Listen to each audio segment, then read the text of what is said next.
오늘 예수님이 하신 말씀은 16절에 보니까 비유라고 말씀하셨습니다. 그러니까 이 말씀은 예수님께서 당시에 그 유대인들에게 예수님이 어떠한 중요한 교훈을 쉽게 알아듣기 쉽게 이해하기 쉽게 알려주려고 이 비유로 말씀한 겁니다.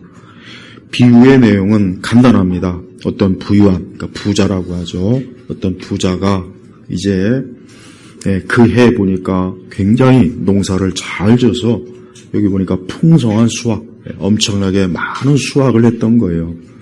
그러니 당연히 이 부자는 굉장히 기분이 좋고 흡족하겠죠. 그런데 그 많은 수확물을 가만히 생각해 보니까 이 수확물을 담을 수 있는 그러한 창고, 그것이 좀 부족했던 거예요.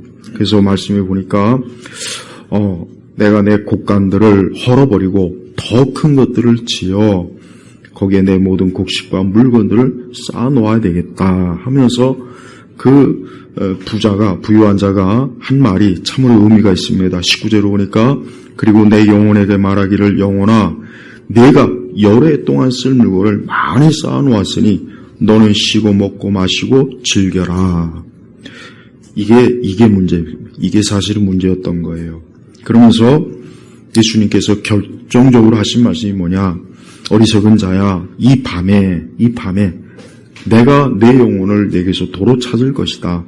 그러면 내가 예비한 것들이 누구의 것이 되겠느냐 하셨으니, 그러니까 예수님께서는 이 부유한 자가 자신이 물질적으로 많은 것들을 얻고 그래서 그것으로 인해서 굉장히 기분이 좋고 더 이상 이제 바랄 것이 없다라고 막 스스로 참 만족스러운 그런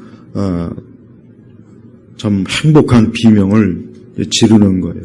그때 이제 하나님께서 그에게 말씀하신 게 바로 이겁니다. 그래? 그렇구나. 네가 많은 것들을 지금 얻었구나. 그래? 그러면은 내가 오늘 밤에 내 영혼을, 그러니까 내 생명을 오늘 거두면 너가 그렇게 많이 쌓아둔 것이 도대체 누구의 것이 될까? 바로 그 의미입니다. 이 부자의 죄가 뭡니까? 부자의 죄는 부자라고 해서 죄인 취급한 게 아니에요. 우리가 알아야 돼요. 부자가 죄인이라고 생각하면 안 돼요. 자꾸 기독교인들도 이상하게 부자가 죄인이라는 생각을 갖는 것 같아요. 은연중에. 절대 부자가 죄인이 아니에요. 성경은 돈이 많아서 죄인이고 돈이 적다 가난한 자고 해서 의인이라는 그런 생각을 하면 안 돼요. 그러니까 우리나라 사람들이 특히 이 좌파들이 하도 그런 식으로 드라마나 영화 속에 보면은 이 부자들은 사이코, 이상한 놈, 이상한 연놈, 아주 돈만 하는 돈벌레들, 아주 그냥 지밖에 모르는. 그러니까 하도 우리나라 사람들이 보니까 그 좌파들이 하도 심어놓은 그 문화 선동에 넘어가가지고 부자는 무조건 나쁜. 근데 그게 기독교인들도 그런 생각을 갖더라고요. 그러니까 기독교인들조차도 그런 생각을 가져요. 천만에요. 솔직한 얘기로 가난하면 더 죄 많이 짓습니다. 더 많이 져요. 더 많이 짓습니다. 마약하죠. 도박하죠. 별짓 다 해요. 그건 내가 이 다음에 이따 기독교 세계관 때 자세히 얘기할 거고. 그러니까 여러분, 예수님께서 이 비유를 말씀하신 게 이 사람이 부자이기 때문에 이놈이 나쁜 놈이구나. 그 얘기가 아니에요. 그 얘기가 아니라고. 중요한 것은 이 사람은 자기가 그렇게 수확을 많이 얻었으면 제일 먼저 뭘 해야 될까요? 그걸 누가 줬습니까?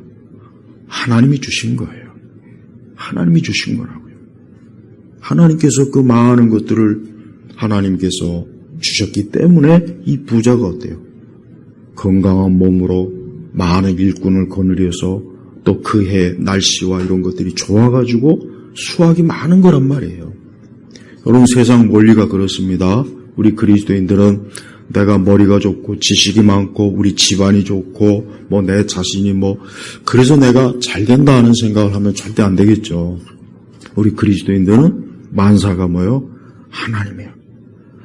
세상 모든 일은 다 하나님의 손으로부터 나오는 거예요. 그래서 항상 우리 그리스도인들은 자기에게 어떤 모든 것들을 하나님에게서 늘 찾아야 되는 거예요.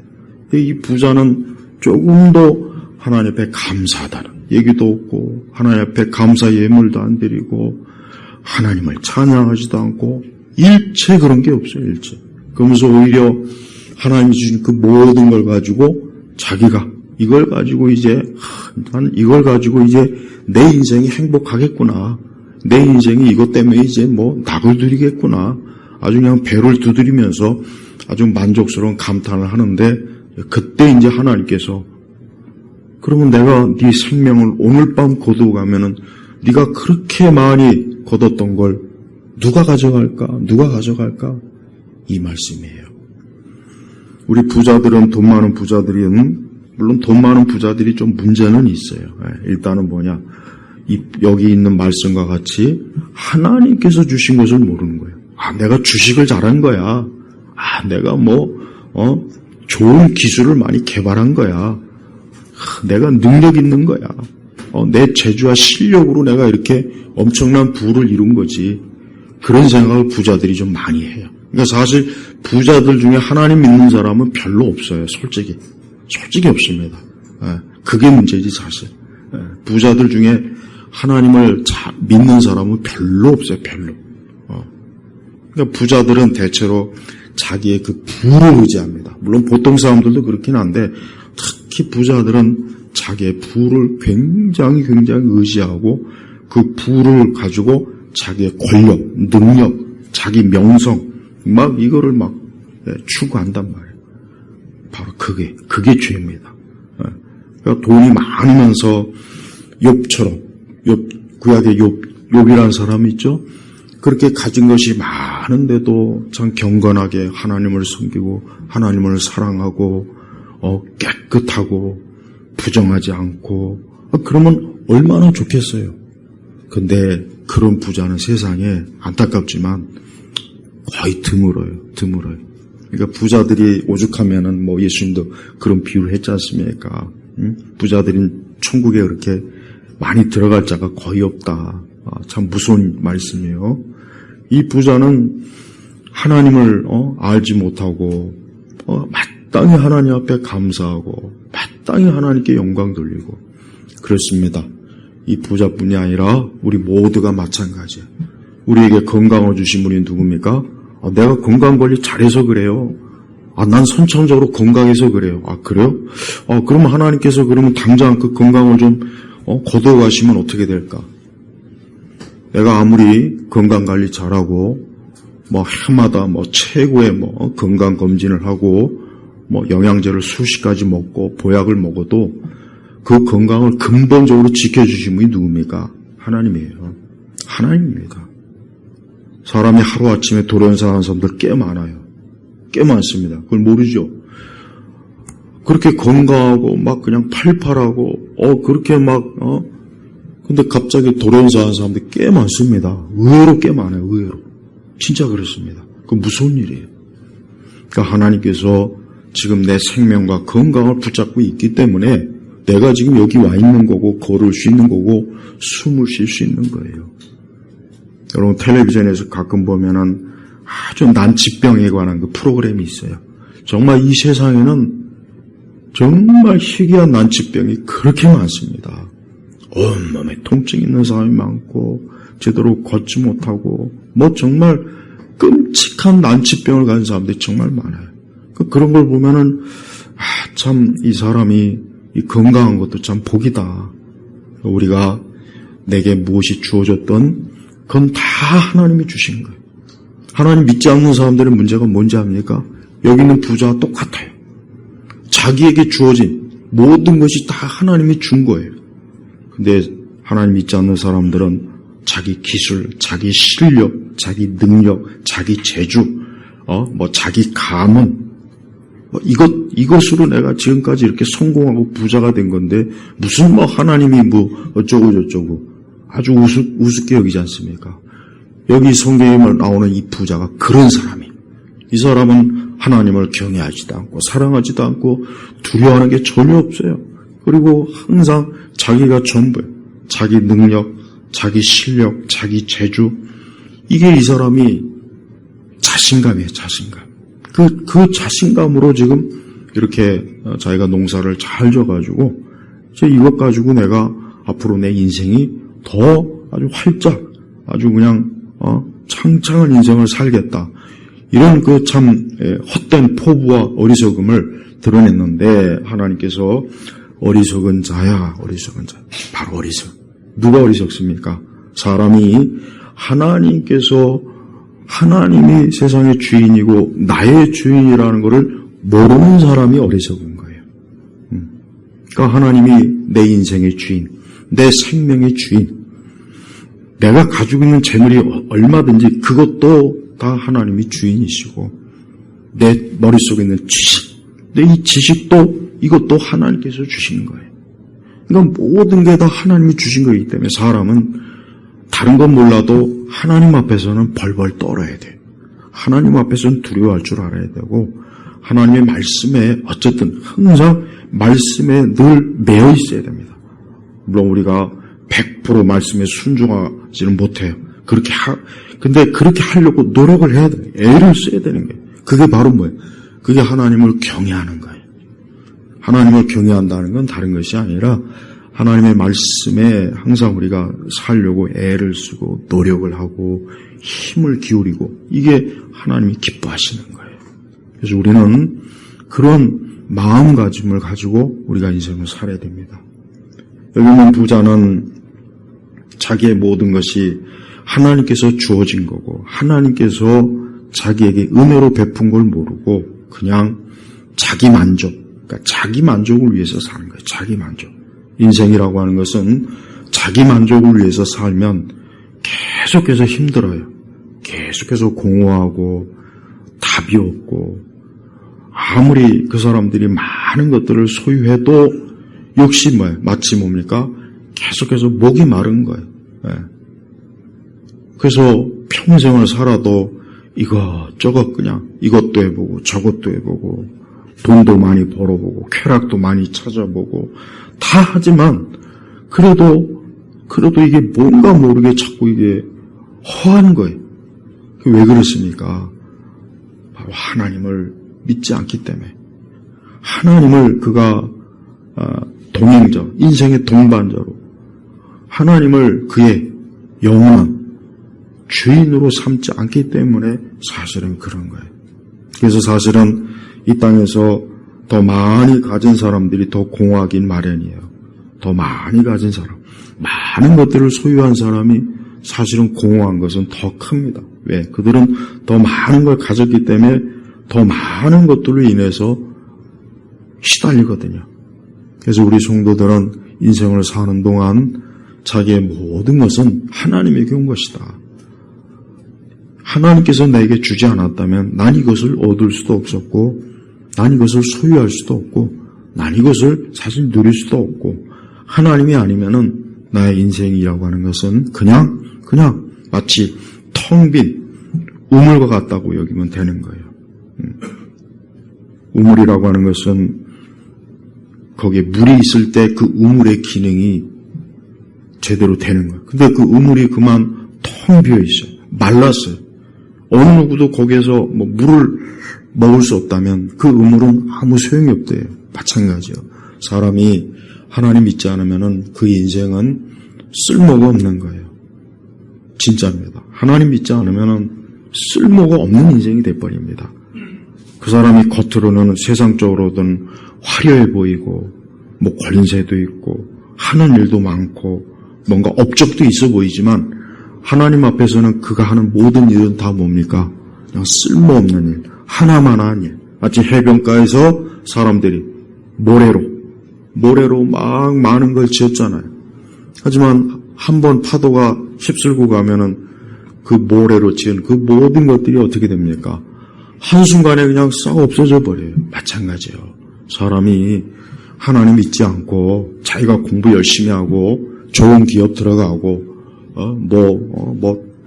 아파트 사고 좋은 자동차 사고 땅 많이 사고 공장 많이 짓고 기업 많이 이루고 좋은 회사 들어가 봐야 결국 뭐가 되냐면 때가 되면 한번 하나님께서 이제 파도를 치게 해요.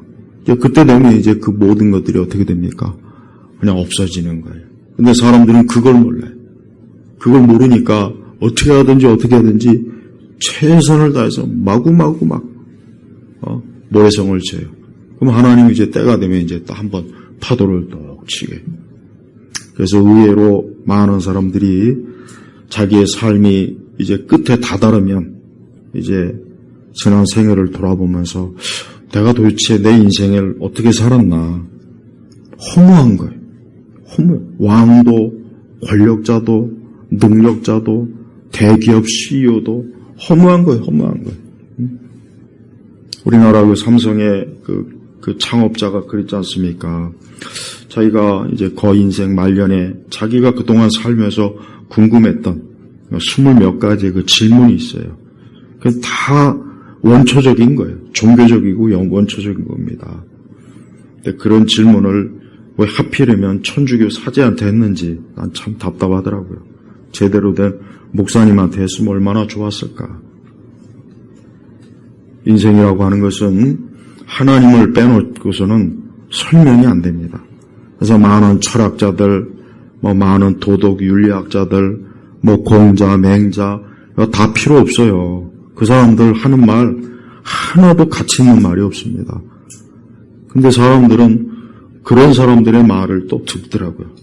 하여튼 죽어라 하나님 말씀은 안 들어요. 이 사람이 왜 이게 못돼 처먹었냐면, 이 사람이 본성이 약하냐면 하나님 말씀은 죽어라 안 듣습니다. 하나님 말씀은. 하나님 말씀은 안 들어요. 그 대신 다른 말은 어쩌면 그렇게 잘 들어요. 헛된 선생, 거짓 교사.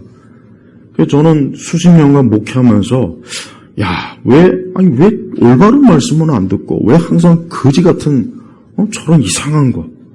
교회 설교도 마찬가지예요.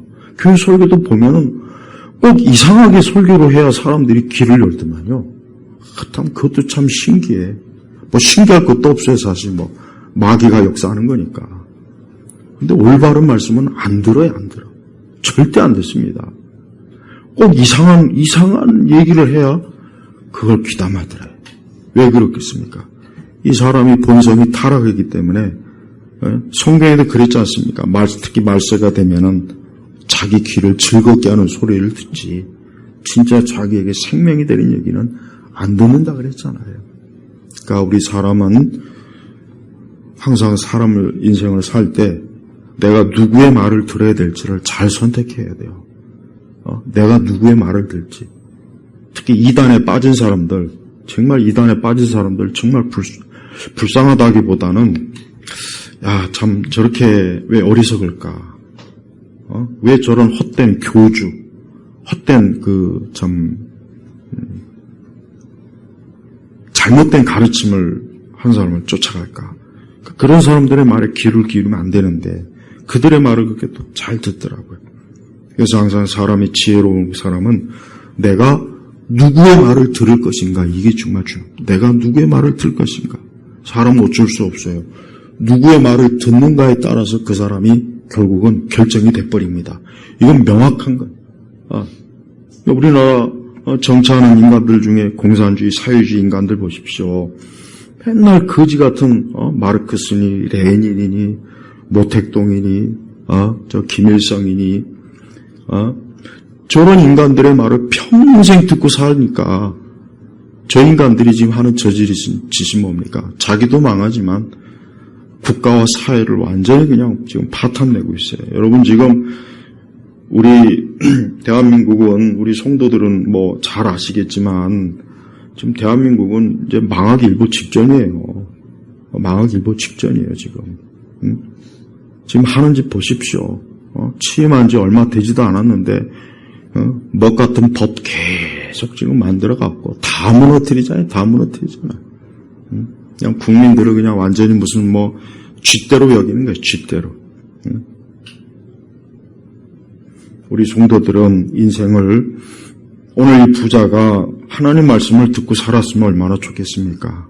하나님 말씀을 듣고 살았으면 이 사람은 자기의 부도 지키고 자기의 영예도 지키고 자기 영혼도 지키고 얼마나 좋습니까? 근데 이 사람은 하나님의 말씀을 듣지 않은 사람이에요. 자기가 주인이에요. 자기가 자기 인생의 주인이라고 생각하면서 살다 보니까 결국 하나님께서 이 밤에 내가 내 영혼을 내게서 도로 찾을 것이다. 그러면 내가 예비한 것들이 누구의 것이 되겠느냐? 누구의 것이 되겠느냐? 누구의 것이? 실제 그래요. 여러분 한 사람이 가질 수 있는 부는 한계가 있어요. 어느 한계를 넘어가면은 아무 의미가 없다고 합니다. 아무 의미가. 그런데 사람들의 본성은 무조건 어쨌든 막 쌓아두는 게 사람의 본성이거든요. 그게 썩어 없어질지언정. 근데 결국은 그게 다 누구의 것이 되겠습니까? 남의 것이 되겠죠. 남의 것. 시간이 지나면 결국은. 오늘 이 말씀은 우리에게도 해당됩니다. 오늘 우리가 하나님께서 우리 영혼을, 우리 생명을 다시 찾는다면 우리의 모든 것들은 그냥 남는 거예요. 그건 이제 더 이상 내 것이라고 할 수가 없어요. 그래서 우리는 항상 하나님을 의식하면서 또 언젠가는 하나님께서 내 생명을 하나님께서 찾을 것이다. 거둘 것이다. 그걸 꼭 우리가 염두에 둬야 됩니다. 세상 천년 만년 사는 사람 없어요. 다 죽게 돼 있어요. 죽지 않은 사람 있습니까? 다 죽어요. 성경에 오직 예수님 빼놓고는 이 땅에 있는 사람들이 다 죽었어요. 예수님은 그 십자가에서 3일 동안 무덤에 갇혀 있었지만 3일 만에 다시 부활하셨지 않습니까? 그게 부활의 생명이에요. 그래서 기독교는 사람들에게 이 부활의 생명을 주는 거예요. 이 부자는 그 영혼이 하나님께서 자기 생명의 주인이라는 걸 알지 못하고 자기 생명의 주인이 하나님이신데도 그걸 모르고 마치 자기가 가진 모든 것으로 자기가 자기 스스로를 지킬 수 있다 그렇게 생각했던 거죠. 근데 하나님이 그건 어리석은 것이다. 네 영혼을 하나님이 오늘 찾으면 너의 그 많은 준비된 것들이 누구의 것이 되겠냐? 뭐 자식의 것이 되겠죠. 하지만 결국은 부자는 써보지도 못하고 그냥 이 세상을 떠나는 거예요. 얼마나 허무합니까? 그래서 21절에 보면은 이런 말씀이 있습니다. 자, 우리 21절을 볼까요? 자기를 위하여 재물을 쌓아두면서도 하나님께 대하여는 부유하지 못한 자가 이와 같다. 자기를 위하여 재물을 쌓아두면서도, 여러분 이 재물이라는 게 꼭 돈만 얘기하는 게 아니에요. 꼭 돈만 얘기하는 게 아닙니다. 제가 지금 그걸 얘기하려고 하는 거예요. 돈을 포함해서 사람이 근본적으로 하나님을 위해서 살지 않는 사람이 다 이 부자 같다는 얘기입니다. 하나님을 위해서 물질, 시간, 지식, 재능, 하나님을 위해서 여러분 우리 성도들은 가장 좋은 것은 하나님에게 바쳐야 돼요. 이걸 꼭 명심해야 돼요. 가장 좋은 거는 하나님에게 바쳐야 됩니다. 그냥 찌끄러기 하나님에게 바치면 안 돼요. 거지 같은 거, 쓰레기 같은 거 하나님에게 바치면 안 돼요. 가장 좋은 거는 하나님에게, 늘 하나님에게. 내게 있는 최고의 것은 항상 하나님을 위해서, 여러분의 자식도, 여러분의 지식도, 여러분의 가족도, 가정도, 여러분의 그 가지고 있는 재능, 능력, 그걸 주님을 위해서, 주를 위해서 나는 꼭 쓸 것이다. 난 주님을 위해서 난 이것을 아끼지 않을 것이다. 이런 마음을 가지고 있어야 돼요. 그런 성도가, 믿는 자가 그런 마음이 없다면 그게 얼마나 그건 좀 잘못된 거 아니겠습니까? 가장 좋은 거는 하나님께. 그래서 다윗이 성전을 짓지 못했지 않습니까? 하나님께서 너는 피를 많이 흘렸기 때문에 너는 안 된다. 그런데 다윗이 거기서 멈추지 않았으면 뭐 했냐면 자기는 비록 성전을 짓지 못하지만 그러나 솔로몬이 성전을 지을 수 있는 모든 것을 다윗이 다 준비했어요. 성전에 필요한 금과 은과 그 중요한 목재, 그 좋은 것들을, 최고의 좋은 것들을 다 다윗이 준비해갖고 솔로몬이 그걸 가지고 성전을 지은 거예요. 자, 보십시오. 우리 성도들은 인생을 살 때 하나님을 위해서 아끼는 게 있으면 안 됩니다. 하나님을 위해서 아끼면 안 돼요. 가장 좋은 것, 항상 가장 좋은 것은 주님의 것. 주님. 언제나 주님이에요. 이게 믿는 자의 기본적인 태도예요, 태도. 그런 태도가 없다면 난 그 사람이 어떻게 하나님 믿는 사람일 수 있을까?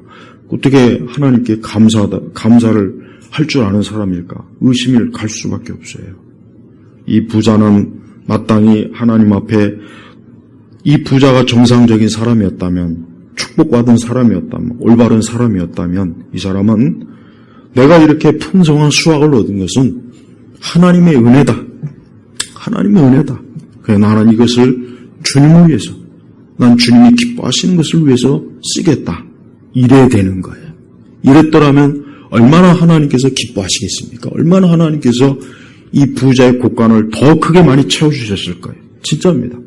근데 이 사람은 일체 그런 말이 없고 오직 19절을 보니까 내 영혼에 말하기를 영혼아 내가 여러 해 동안 쓸모를 많이 쌓아놓았으니 너는 쉬고 먹고 마시고 즐겨라. 그러니까 한마디로 얘기하면은 자기 인생을 그냥 즐기기 위해서 그냥 하나님 주신 것을 그냥 진탕만탕 노름도 할 것이고 도박도 할 것이고 마약도 할 것이고 뭐 별짓 다 하겠죠. 뭐 이거 가지고.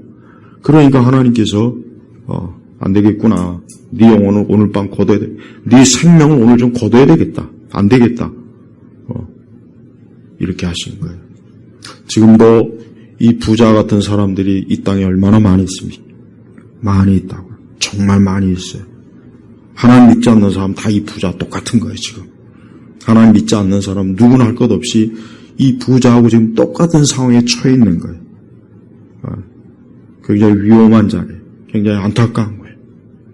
우리는 항상 하나님께서 나의 모든 것의 주인이시고 내 삶의 근원이시고 내 인생의 근원이라는 것을 잊으면 안 돼요. 사람의 본분이 그렇습니다. 이 사람의 본분은 하나님을 자기의 삶의 근원으로 삼아야 돼요. 근원. 우상숭배자들은 그래서 어리석은 거예요. 무슨 부처를 찾고 공자를 찾고 조상을 찾고 마리아를 찾고 무슨 이상한 거 많이 찾지 않습니까? 또 무신론자들, 하나님이 없다, 하나님이 어딨냐, 그런 자들. 이런 자들은 특히 더 위험해. 여러분, 차라리 종교를 가진 자들이 더 낫긴 합니다. 아예 종교를 무시하는 자들은 굉장히, 이 사람들은 진짜 위험한 거예요. 그래서 일반적으로 인간은 종교를 갖는 것이 안 갖는 것보다 나아요, 그나마. 근데 아예 종교를 무시하는 자들은, 이 사람들은 굉장히 제일 위험한 사람들이에요, 사실. 이 사람들은 자기의 모든 것, 세상의 모든 것을 자기가 주인이라고 아예 생각하기 때문에 하다못해 우상을 섬기는 사람도 어쨌든 그 우상에 대한 어떤 초자연적인 뭔가 있거든요. 그나마 나아요. 또 조금이라도 어쨌든 인간의 보편적 도덕성을 부여해 주니까 불교도 그렇고.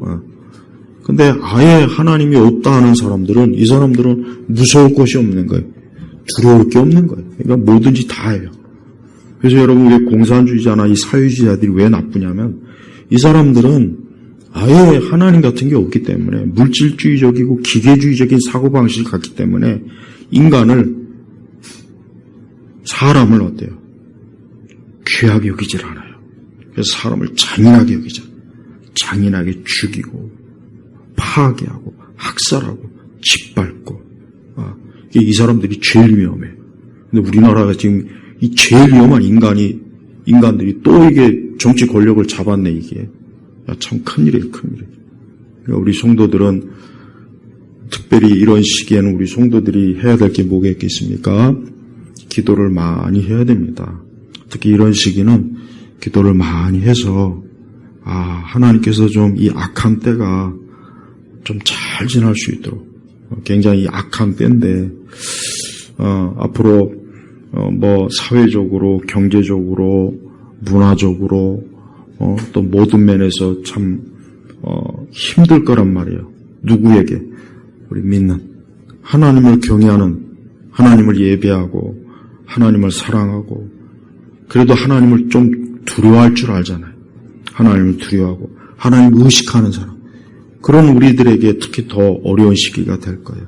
그러니까 우리가 지금 이 때를 잘 기도로 우리가 넘겨야 됩니다. 특히 우리 성도들의 기도는 그냥 나만을 위한 기도가 아니고 우리 그 아브라함이 그랬지 않습니까? 아브라함이 단지 자기의 그 조카를 위해서만 기도한 건 아니에요. 아브라함이 많은 사람들의 생명, 하나님의 심판이긴 하지만 어쨌든 하나님의 심판으로 많은 사람들의 생명이 참 잃어버려지면 얼마나 안타깝습니까? 그 구약성에 보면은 니느웨 성에도 마찬가지예요. 하나님은 그 니느웨 성 안에 있는 사람들이 하나님을 섬기지도 않고 하나님을 귀하게 여기지도 않지만 그래도 그 사람과 동물의 생명까지도 하나님 귀하게 여기지 않습니까? 그래요. 우리 그리스도인들은 우리 자신의 생명뿐만 아니라 이 땅에 있는 수많은 사람들의 생명을 귀하게 여길 줄 알아야 돼요. 설령 그들이 불신자고 경건하지 않은 사람일지라도 생명이기 때문에 하나님의 형상을 가지고 있는 생명이기 때문에 귀하게 여겨야 돼요. 그래서 성도들이 기도를 많이 하면 분명히 하나님은 그 악한 때를 좋은 때로 아니면 그 악한 것을 좀 더 많이 하나님께서 누그러뜨리도록 하나님 그렇게 만들어 주십니다. 그래서 성도들이 기도가 굉장히 중요한 거예요. 그래서 우리 성도들이 지금같이 이렇게 악하고 또 점점 더 삶이 파괴되고 이제 우리 대한민국은 이제는 이 좋았던 시절은 이미 지나간 것 같아요. 내가 아무리 생각해봐도 옛날 그 문가 시절 이후로는 결정적으로 그때 이후로 이제 대한민국은 이 좋은 시절이 지나간 것 같아요. 이제 더 이상 이 대한민국은 이제 자유와 번영과 평화가 또 안전함이 없는 그런 때로 지금 이제 들어가구나. 야, 이럴 때 그러면 우리가 어떻게 살아야 될까? 어떻게 살아야 될까? 다른 거 있겠습니까? 우리가 하늘의 소망을 바라보고 천국을 바라보고 영생을 바라보고 하나님께 소망 두며 살아야 돼요. 우리가 혹 앞으로 지금 세상이 어떤 일로 인해서 우리가 경제적으로 어렵고 우리의 삶이 여러 가지로 막 참 고통이 오고 괴로움이 온다고 해도 그때 우리에게 있어서 궁극적인 소망이 뭡니까? 오늘 말씀이 중요한 게 있습니다. 20절에 이 밤에 내가 내 영혼을 내게서 도로 찾을 것이다. 이 부자가 어디에 가 있겠습니까? 하나님 앞에 가죠. 하나님 앞에 간단 말이에요. 이 사람은 하나님 앞에 가게 돼 있어요. 결국은 하나님 앞에 가게 돼 있단 말이에요.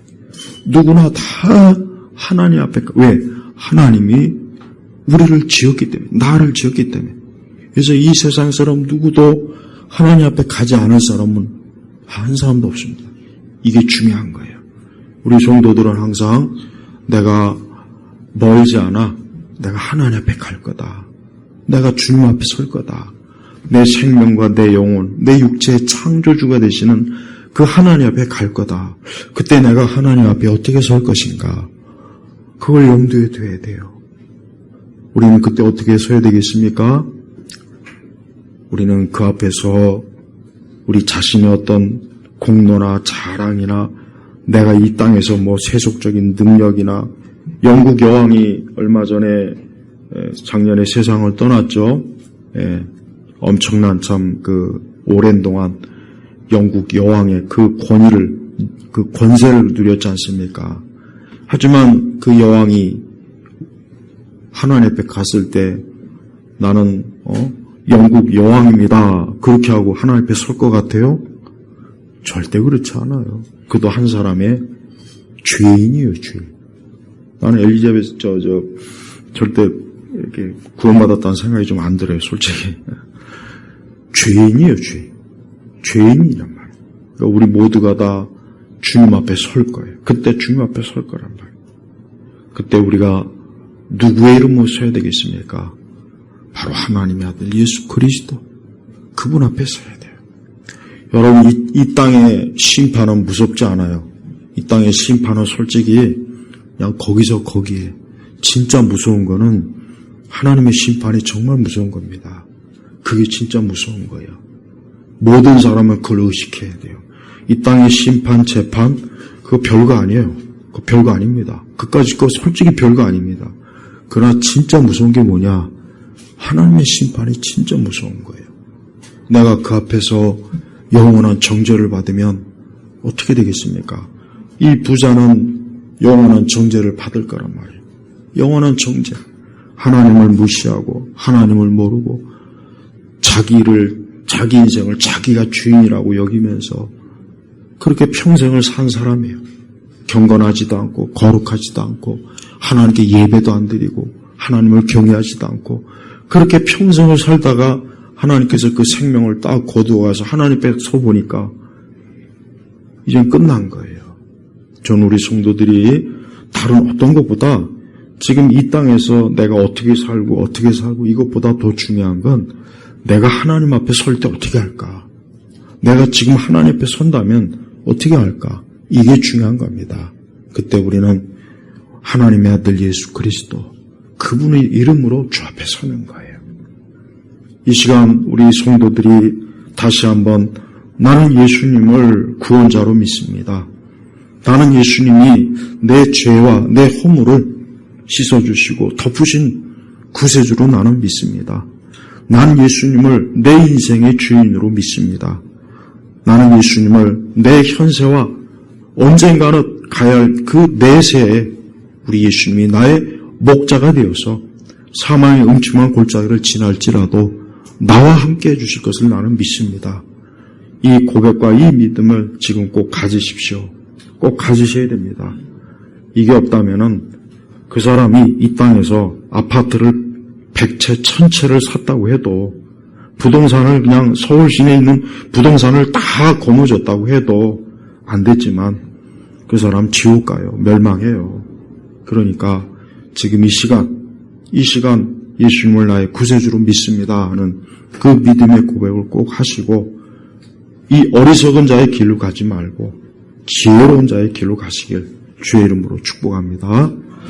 하나님 아버지 감사합니다. 이 시간에도 하나님의 귀한 말씀, 우리 예수님께서 귀한 이 비유의 말씀을, 이 생명의 말씀을 우리에게 주셨는데 우리 온 교우들이 이 생명의 말씀을 듣고 오늘도 우리가 지혜로운 자의 길로, 생명의 길로, 또 영생의 길로 가는 그런 복된 자가 되게 하시옵소서.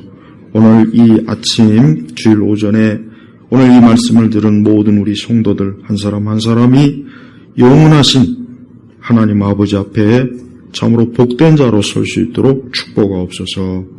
예수님의 이름으로 기도 올렸습니다. 아멘.